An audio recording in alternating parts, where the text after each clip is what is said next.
Mm-mm. Uh, mm-mm. Oh, hi. We're live. I was just singing a little bit. Happy Thursday. And this is the voice and the face of Dr. Olabintan. I'm the CEO and co-founder of Livingspring Family Medical Center, where I help our patients live long and well because we believe that the quality of life is just as important as the quantity of life. We are located in Mansfield, Texas, for those of you who are wondering, not too far from Dallas. And just to give you perspective, and we're having a conversation today on Doc. I want to lose weight. Can you share easy tips? All right. The emphasis is on easy. If you're watching live, hashtag live. If you're watching replay, hashtag replay. You can simply just put the names of your friends, tag them in the comments, and they can watch this later. So I'm really excited to be on here today. I am waiting for my guest, so we may have a few seconds, but I reached out to her just to see. She's a repeat guest, and she will be joining us on the conversation. While we'll wait for her, we'll go ahead and start. All right. I'm going to tell you about my guest in hopes that she joins us soon. Otherwise, we will go ahead. So our guest is Dr. Anita Lwanga. She's been here before, actually, and she's an exercise physiologist. She's a general internist, and she's a geriatrician that works at the Saskatchewan Health Region. She's in Canada. Okay, an exercise physiologist is someone who understands the physiology or how exercise works to help the body. And she's a geriatrician, meaning she takes care of those who are older, geriatric population. All right, let me see if she is joining us yet. Otherwise, we will go ahead. While we're waiting, let's talk about why this topic. So I've had this conversation over and over again with patients, clients who have said, Doc, I want to lose weight, but I don't want to have to work too hard.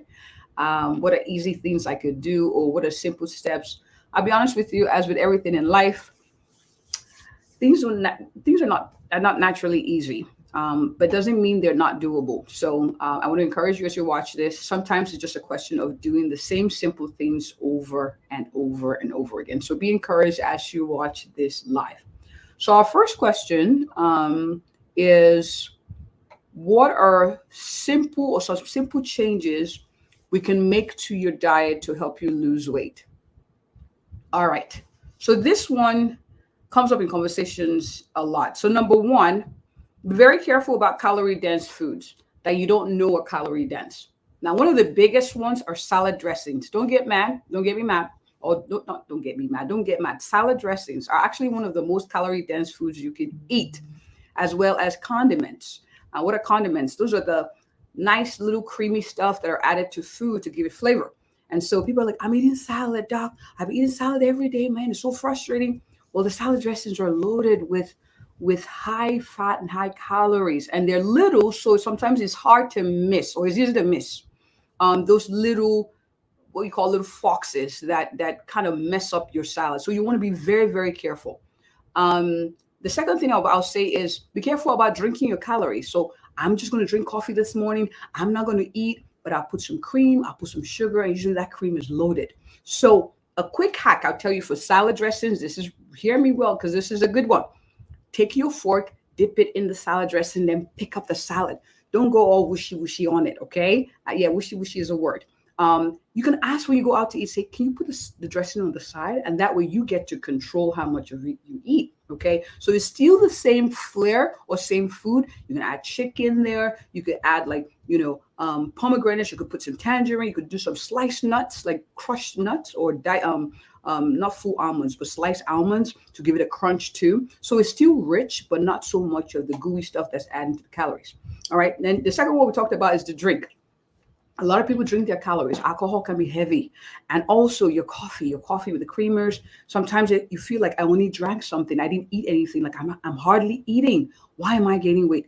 Well, that's another thing that can actually add calories, and you don't know. And you're not full from the drink, but it's heavy. I've had people drink up to 700 calories just from their coffee. And they're like, I haven't eaten today. I just drank coffee. So those are two things I would say. Number three, go for protein first. This is a big one. Protein fills you up quickly. I'll say protein and fiber. All right, protein. So Let's say you're going to a party and you know there's going to be really nice, food. You got your bread, you got your cornbread, you got your mac and cheese, you got different things, you have different options. I quickly eyeball the protein. What are lean meats you could eat? Are there beans? Is there beans you could eat? Is there some grilled meat? You want to eat that first. I typically advise that you eat something healthier at home so when you come, you can graze, but you want to go for the protein first, okay? Really good. Another hack, drink water before you eat, okay? Drink water before you eat. That helps a lot. Sometimes we're not hungry. We're thirsty. We're thirsty. So I want to encourage you there. As you drink more water, you leave less room to eat other things that maybe high calorie and actually are dampening your weight loss goals. All right. So those are simple things. Another thing I'm going to say that's good. Put things in front of you that help you stick to your game plan. I'll be honest with you. I love Hawaiian roll. How many of you can relate? The Hawaiian bread, you could just squish it and just, you could eat the whole bag and not be full. Well, I don't put too much of that in the house. So what I'll do is to help me when I get to work, because they bring treats, they bring snacks, they bring different things. I'll put my fruit in front of my table so I can see it. So at least, even though I'll go nibble on some things that, are high in calories and I know are not so helpful for me or actually makes me want to indulge. There's some foods that when you start, it's hard to stop. All right. So I put the foods that I know are good for me in front of my face where I can see it. So when I'm hungry and I'm trying to do something else, I can just grab it and eat. I can just grab it and eat. And so that way, at least I'm eating some healthy, less calorie, more nutritious. All right. It's not all about chasing calories. It's saying, what's the best calorie for me? What's going to keep me full? What's going to keep me energized for today's activity? Not necessarily them just shove things in my mouth. Okay. So I put those things in front of me. So that way it's easier for me to stay true to my plan. Another thing I'll say also is this. Find things that you could do that have nothing to do with food that make you feel good. Let's keep it real. Part of the reasons why we like to, indulge and eat is because it makes us feel good. And after a hard day, it's fair, right? So sometimes we need a hug or we need to have a conversation with somebody that's upsetting us. Or sometimes, it's just a way to reward ourselves for a hard day, right? Just like a hug, and food doesn't talk back, it doesn't require too much explanation, it doesn't bruise your ego. You just go get what you need. But I want to encourage you to start looking for other things that actually help you feel good that have nothing to do with food. All right, what's our next question? How much exercise should I do to lose weight? This is a tough one. Exercise actually doesn't help you lose a whole lot of weight. Hear me out. If you ate something, let's say sandwich, that's about 700 calories, it would take you exercising for almost 2.5, 3 hours to burn maybe half to 2/3 of what you just ate. Not saying don't exercise, but the benefits of exercise is really to prevent weight regain. It's not a question of I'm going to go work it out and burn it. No, because there are so many other things that come into play. Like what's your metabolic rate? How quickly are you able to burn food? Okay. Things that help increase that, enough sleep, it actually helps you with doing that. Eating more things that are fibrous or nutritious for you will help speed up your metabolic rate. And there are medications too that help do that. I'll be honest with you, as a physician, I would be wrong to say they're not medicines that help you with weight loss. What they do is help speed up your metabolic rate, or they help curb your cravings. And we're starting to understand now more than ever that the weight challenge is not just a question of, I eat too much. No, we're starting to understand the science. We're not starting. We are beginning to acknowledge the science behind weight issues. Have you ever noticed where one person can eat a whole lot and still look like this, but someone would just smell the food and gain weight? Yeah, everybody has a different genetic makeup. So I'm not saying that the exercising and the eating habits are not important, but sometimes there's some medicines that can help depending on the reasons why, right? So it's a balanced effort. Medication, and I'm glad that we live in an era where that's an option, but there's also what we can do so that we don't make the situation worse, or we don't have to dampen our own health goals. All right, let's see. What's the next question? What are specific foods I should avoid to help me lose weight? We've talked about some of them. It's always nice. I'm not saying go around this with a, what's it called? magnifying glass. Oh, how many calories in this? Oh, that's calorie dense. I got to avoid that. No, but get an idea of what foods have high caloric numbers, meaning they're high in calories and don't satisfy, and which ones don't. You cannot go wrong with food. Now, of course, there are different things that you can, depending on what medical conditions you have, and of course, suggestions, but it's very important certain foods that you can eat more. So now the things you want to avoid are things that are, we talked about the condiments, we talk about drinks that are actually heavier. And I want to encourage that you form the habit. Yes, I say there's a lot of eating more plants. The more naked they are, the better. Not buttered, not smeared with gooey stuff. You want to eat more things that are raw. Why? They help minimize the risk of infection. They actually minimize the risk of cancer. They're preventive, very preventive for you. So I want to encourage you to add more plants. Think about it. Why am I saying this? We talk about cancer. I had a patient, client today, and we're talking. She's like, "Oh, what can I do to reduce the risk of cancer? It runs in my family." What is cancer? Cancer is when cells no longer follow instructions. They're like, "Yeah, whatever. I can go as fast as I want to."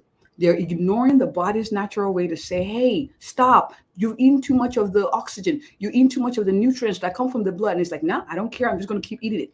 With fruits and vegetables, the more raw they are, they actually help fight. They help your body say, hey, I'm your inspector, antioxidant. I'm here to tell you, no, that's enough and that's it. All right. So I want to encourage you, even if it's not something you do, like you become vegan, I want to encourage you and make it a family affair. All right. This is a topic that's very near and dear to my heart because I've seen people change their lives just by eating more fresh fruits and vegetables. That's it. All right. Next question. We're chugging along. Can you recommend ways I can stay motivated to stick to my weight loss goals? Whew. All right. Generally speaking, motivation is a little bit overrated. I'll be honest with you. Yeah, you're not going to naturally say, "Yay, I want to do what's right." It doesn't feel. You're not always going to feel like it. But when you put things in front of you to remind you, it helps. So one, put those visual cues in front of you so you can go ahead with it. Okay. So they remind you. Number two, get an accountability buddy. Someone who say, "Hey, you know what? Not they would nag you. Sometimes they may nag you, but they can encourage you and say, "Hey, we could do this together," or "I'll join you once a week," or "Just do it, Nike. Just do it." You know what I mean? So motivation can be a little overrated, but do things that kind of help you stay the course. It's like positive peer pressure, right? You hang out with, folks that are doing things and are, making strides in life, that are taking care of their family. And so you naturally would do that because you're around people who are doing it. So stay around people who are trying to, be healthy. So that way it's not too much work to think about it. All right. Another thing, go ahead and stack a gift to it. So let's say you like to look on TikTok, or you like to look on Instagram, or you like to do something. Whenever, after you exercise, reward yourself by maybe watching a little Facebook, make sure it's timed though, or something for like 5 minutes. Like, you know what? I did that. I deserve this. So stack it. Stack the habit that you don't really like with a reward after. Another thing you could do is batch. So you like a show and you got to watch the show every day or every Tuesday. Get a treadmill, Facebook Marketplace. Doesn't have to be brand new. Okay. And you just stand there. I had a client who had a fake Peloton. I said, "What is that?" She said, I just got a bike from a used bike, an old bike from Facebook Marketplace. I put my favorite music. She put her favorite music video on it, or she put her TV show, and she would just dance to it. And that was her Peloton, or a motivational speaker, and she would do it. So batch the things you like. So music with the things you don't like. The same thing with food. I tell my kids, you know what they do? They will put graham crackers in their salad. It worked. And they would eat the salad and leave the graham crackers as a reward after. I say, "Mom, can I have more?" I'm like, "All right, fine." Put more salad and put more graham crackers, and they would be eating it. And I'm sitting there like, wow. Okay. So mix it together. I hope this is encouraging you. All right. One more question. How can I make healthier choices when eating out at social events? I spoke about this earlier. Go for the protein first. Now, I've been to a party where after 3 hours of waiting, they didn't give us food, man. It was delayed. So I am not going to, I would not do that again. And I had to, behave myself because people knew me there. So, because I was really hungry. So I try to eat a little bit before I go out. That way I don't embarrass myself. So eat something healthy. So that way you're like, you know what? I put some fresh fruits and vegetables in my stomach. I ate some lean meat. I drank some water. When I get to this party, I am going to graze. All right. So that's another, we talked about the eating, going for the protein first. Go for the protein first. And when you get to a party, part of the thing about eating is socializing, right? Sometimes we eat subconsciously. We don't even think we're eating because people are eating around us. Look for other things that make you feel good, like the dance floor, right? You want to dance, you want to interact with people, you want to network, you want to laugh over a show. You could do that. So that way you're also raising your endorphins, you're hugging yourself, you're treating yourself to a good time. So food is not the only option, okay? Last question, let's see. What are common mistakes people make when trying to lose weight? I will speak on one. All diets essentially work, all of them. Some I recommend over others, but I'm not going to go over that in detail. The keto diet is one of my least favorite ones. I like intermittent fasting. I generally say, a low fat or low. It doesn't matter. All diet essentially work. What's the issue? Can you do it for the rest of your life?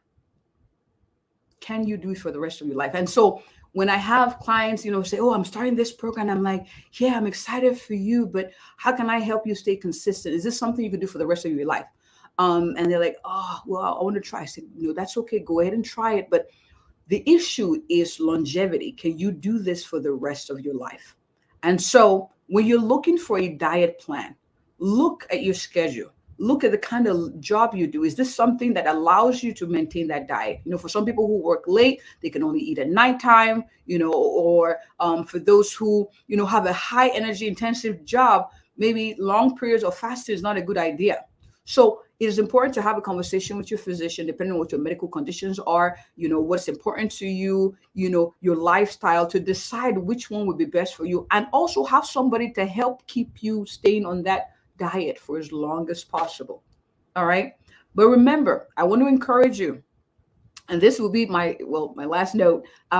Whatever you decide to do, I want to encourage you to play the long game. Play the long game. What does that mean? Yes, in a week or two, you've not dropped to the size you want, but you're having more energy. Your clothes are fitting, are looser. It's working. The scale may not show it, but it's working. There are other ways to measure success. So I want to encourage you. The real key to success in many aspects of life is being able to do the simple things over and over and over. You get my point? And over again. And so having systems, having people, having coaches, having things around you that would encourage you to play the long game is key. Thank you all for watching. Thank you for engaging in the comment. I really appreciate it. I'm going to try to get my guest on. I did get a message from her. It looks like she had to work longer hours than expected, and she's at the hospital. So next time she'll be able to join us. But I do appreciate you all for watching. Let me see who's here. Oh, give a shout out to let's see. I can't see your faces. Oh, thank you all for watching. Mercy, thank you. Stevie, thank you for watching. Gracie Grace, I appreciate you. Please share this with those who could find this useful. And as always, if you or anyone you know is looking for an awesome, a thorough, and a passionate family physician in the Mansfield, Texas area, I am she. Have a good one, everyone. Thank you for watching.